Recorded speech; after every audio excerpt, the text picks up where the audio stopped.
In this exercise, we're going to create parcels using a minimum frontage requirement. And to do that, we'll use the Parcel Layout Tools toolbar.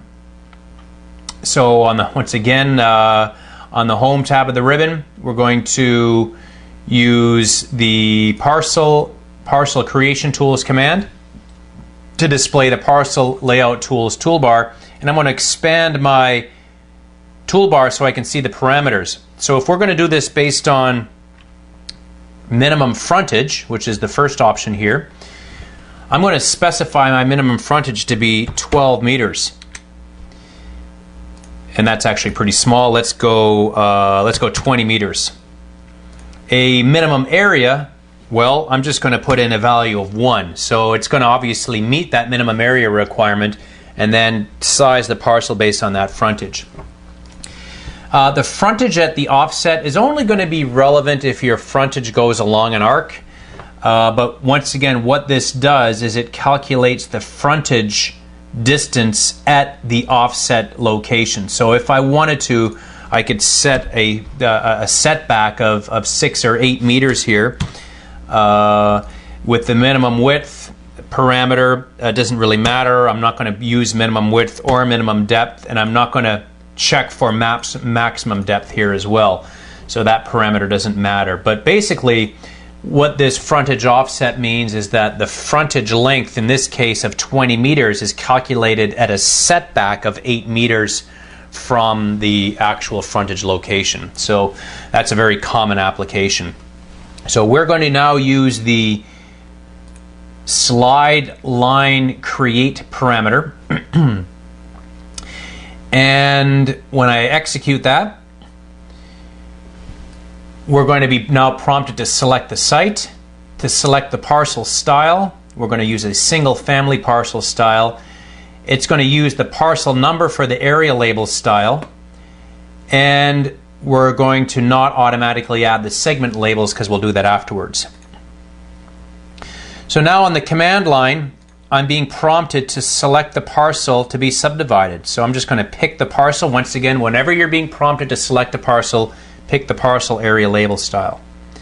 The start point on the frontage, I'm going to use my shift right mouse button and snap to the end point of the arc. And you can see it draws a nice preview line around here.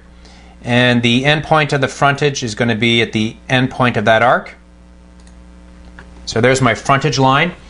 On the command line, I'm being prompted to specify an angle or a bearing or an azimuth, and that's going to define the angle for the adjacent lot lines. And you can either it's actually the angle relative to the frontage. So we can, if I specify the end point of here to the end point of here, I've just defined that azimuth.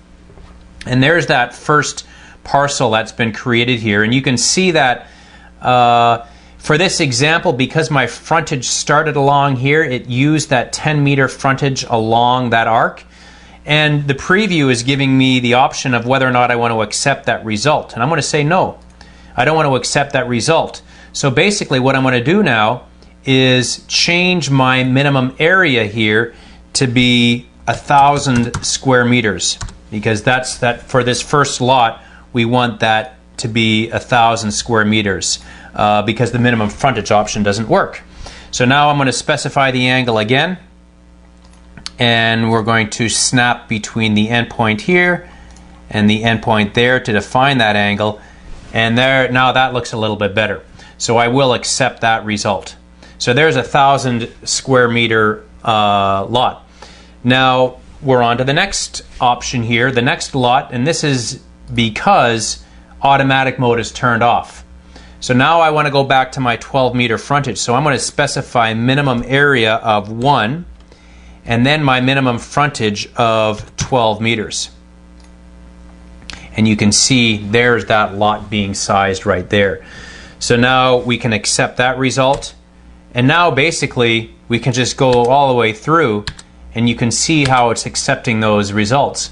Let's say we wanted to change something. Well, I can now change the minimum frontage to 15 meters. And you can see how the preview here, when I change that number, now I'm up at 20 meters, is recalculating. And you can also see the graphics showing the frontage offset value of 8 meters as well, and that's this dashed line. So now we can just accept those results. So the idea is that you can change any of these parameters on the fly. And I guess what we've seen there is an example of how to calculate the lots based on a minimum frontage requirement. So there's the last lot. It gave me a message saying that, hey, we didn't meet that minimum requirement. So this is maybe where we choose to do a parcel union. So maybe at this point we say, okay, those last two lots, that can be one lot. So we'll do a parcel union. The destination parcel will be here. And the parcel that we're going to join into that is that parcel there. And we've just now completed that parcel union into one parcel. So basically, there's different options for creating these parcels. One is by minimum frontage, and one is by minimum area. So let's erase fence, and I'm going to erase those parcel segments, and now we're back to a single parcel.